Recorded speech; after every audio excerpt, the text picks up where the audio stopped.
रुक करते हैं वाराणसी का, जहां एक दिन के दौरे पर कल प्रधानमंत्री नरेंद्र मोदी पहुंचने वाले हैं और अपने इस दौरे पर वो काशी नगरी को 1780 करोड़ रुपए की योजनाओं की सौगात देंगे, जिससे आने वाले दिनों में काशी के विकास को एक नई उड़ान मिलेगी। इसके अलावा प्रधानमंत्री मोदी वहां पर वन वर्ल्ड टीबी समिट को भी संबोधित करेंगे। इस समिट में देश के विभिन्न राज्यों के स्वास्थ्य मंत्री ही नहीं बल्कि 10 देशों के स्वास्थ्य मंत्री भी शामिल होंगे और केंद्रीय स्वास्थ्य मंत्री भी मौजूद रहेंगे।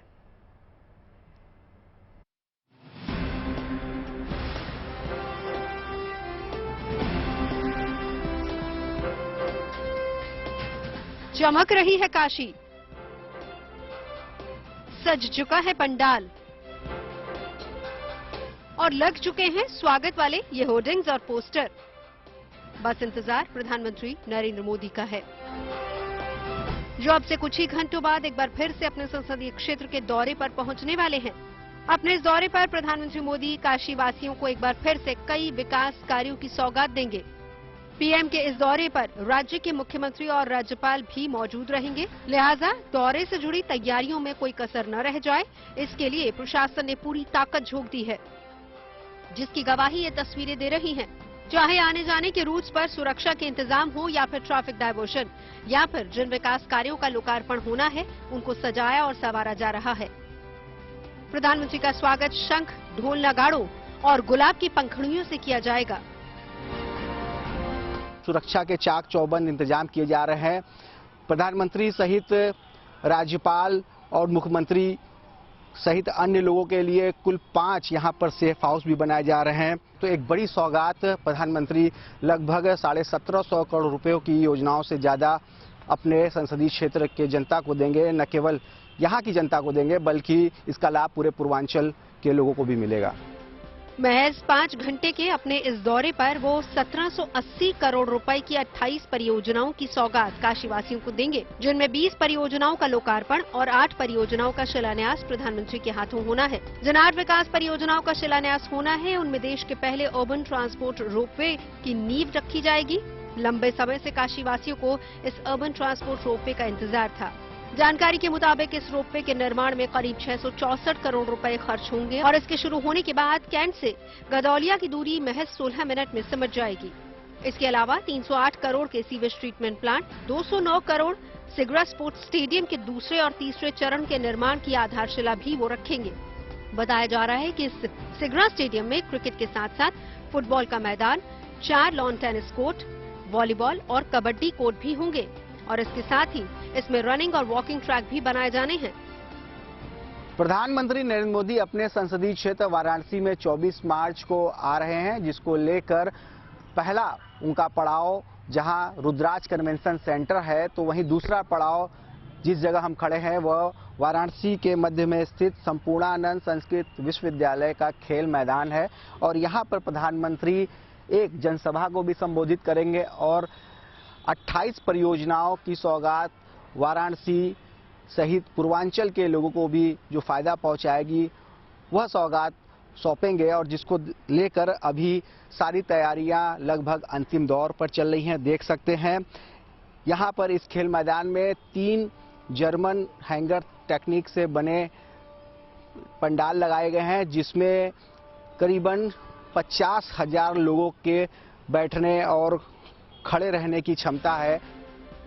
प्रधानमंत्री नरेंद्र मोदी की ओर से अब तक दी गई सौगातों से वाराणसी को एक नई पहचान मिली है और अब इसी कड़ी में 1780 करोड़ की ये विकास योजनाएं भी इस पहचान को और निखारने का काम करेंगी, जिससे आने वाले दिनों में बनारस में पर्यटकों को तो फायदा होगा ही, काशीवासी भी इन योजनाओं का फायदा उठा सकेंगे। वाराणसी से रोशन जायसवाल के साथ bureau report, good news today. और प्रधानमंत्री नरेंद्र मोदी के इस दौरे पर एक कार्यक्रम रुद्राक्ष कन्वेंशन सेंटर और दूसरा कार्यक्रम संपूर्णानंद यूनिवर्सिटी के ग्राउंड पर भी होना है। इन कार्यक्रमों में क्या क्या होगा, इसकी जानकारी वाराणसी के कमिश्नर कौशल राज शर्मा ने तफसील से दी है। माननीय प्रधानमंत्री जी के दो ही कार्यक्रम हैं। एक जो रुद्राक्ष कन्वेंशन सेंटर है, उसमें एक इंटरनेशनल कॉन्फ्रेंस हो रही है टीबी के ऊपर। इंटरनेशनल टीबी डे उन्हीं दिनों में पड़ता है और 3 दिन की बहुत बड़ी इंटरनेशनल कॉन्फ्रेंस यहाँ वाराणसी में होने जा रही है। उसी का शुभारंभ माननीय प्रधानमंत्री जी करेंगे और शुभारंभ के सत्र जो सबसे पहला सत्र है, जिसमें इंटरनेशनल लगभग 200 डेलीगेट्स होंगे, माननीय स्वास्थ्य मंत्री भारत सरकार के होंगे और स्वास्थ्य के सारे देश के और विदेश के सारे लोग जुड़ेंगे। उसी कॉन्फ्रेंस के शुभारंभ के लिए 1-1.5 घंटे का सत्र होगा रुद्राक्ष पे और उसके बाद संपूर्णानंद यूनिवर्सिटी पे जो हमारा प्रशासनिक कार्यक्रम है, जो हमारी पूरे नेशनल और स्टेट की स्कीम्स हैं, उनके लोकार्पण शिलान्यास का कार्यक्रम है। कुल मिला के 2 प्रोग्राम हैं और जो 4-5 घंटे का विजिट है, उसके बाद वापस उनका दिल्ली प्रस्थान हो जाएगा। पब्लिक मीटिंग भी होगा सर? पब्लिक जनसभा होगी और लगभग 20-25 हजार लोगों का पार्टिसिपेशन उस सभा में होगा और उसी में ही सारे लोकार्पण शिलान्यास के कार्यक्रम किए जाएंगे। लोकार्पण शिलान्यास के अलावा कुछ बेनिफिशरीज को स्टेज पे बेनिफिट्स देने का भी कार्यक्रम है, जिसमें लोन डिस्ट्रीब्यूशन के कुछ बेनिफिशरीज होंगे और कुछ वाराणसी को कैटरेक्ट फ्री करने के लिए माननीय प्रधानमंत्री जी के निर्देश पे एक कार्यक्रम चलाया जा रहा है, जिसमें सभी लोगों को मोतियाबिंद के लिए आइडेंटिफाई करके उनके ऑपरेशन चित्रकूट में करवाए जा रहे हैं। तो उन्हीं में से कुछ बेनिफिशरीज को वो चश्मा का वितरण भी स्टेज पे करेंगे। सर, ये जो रूट होगा पुलिस लाइन से रुद्राक्ष का, क्या रोड शो जैसी कोई स्थिति भी होगी क्या? इसमें कोई रोड शो नहीं है और जो एक प्रोटेक्टेड जो रूट होता है, एसपीजी प्रोटेक्टेड रूट, जो पूरी सुरक्षा के साथ होता है, उसी प्रकार का रूट है।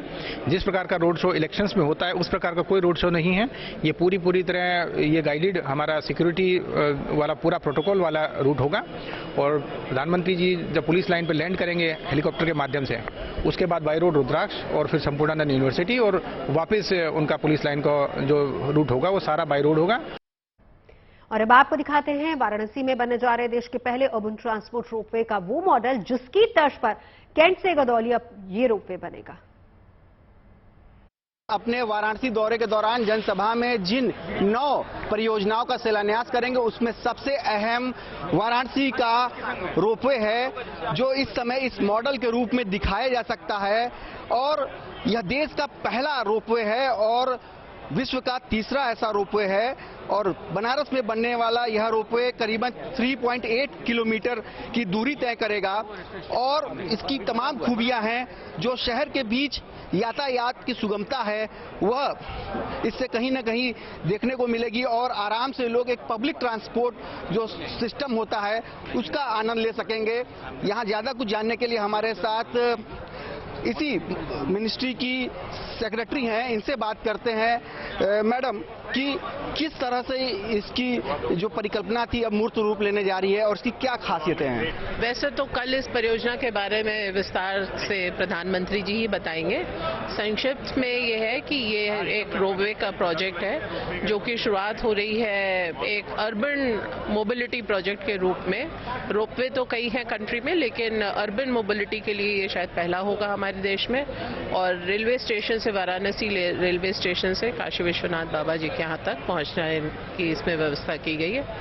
3.85 किलोमीटर का है ये रोपवे और 3 स्टेशन होंगे जहाँ पे कि उतर चढ़ सकेंगे लोग और जो प्रारंभिक स्टेशन है उसमें सभी प्रकार की आधुनिक सुविधाएं होंगी यात्रियों के लिए, जहां पर कि लॉकर रूम होगा, रेस्टोरेंट होंगे। ट्रैफिक कंजेशन से लोगों को फायदा पहुंचेगा। देख सकते हैं इसकी पहली जो शुरुआत है इस रोपवे की, इस वाराणसी के कैंट रेलवे स्टेशन से ये पहले पड़ाव से शुरू होगा, फिर यहाँ से होता हुआ यह दूसरा विद्यापीठ जिसे सिगरा कहा जाता है वो दूसरा स्टेशन है और तीसरा स्टेशन रथ यात्रा है। और ये इन तारों पर से जो ट्रॉलियां हैं वो बताया जा रहा है कि 150 ट्रॉलियां गुजरेंगी और करीबन ये सिलसिला लगातार चलता रहेगा। इस लक्सा स्टेशन के बाद से फिर यह गदौलिया अपने अंतिम पड़ाव पर पहुंचेगा और ये पूरी तरह से रूपरेखा यहाँ पर इस मॉडल के जरिए बताई जा रही है। और देख सकते हैं ये काशी विश्वनाथ मंदिर का ये मॉडल भी यहाँ पर रखा गया है। तो मतलब जो 3.8 किलोमीटर की जो दूरी है वो महज 16 मिनट में तय हो जाएगी।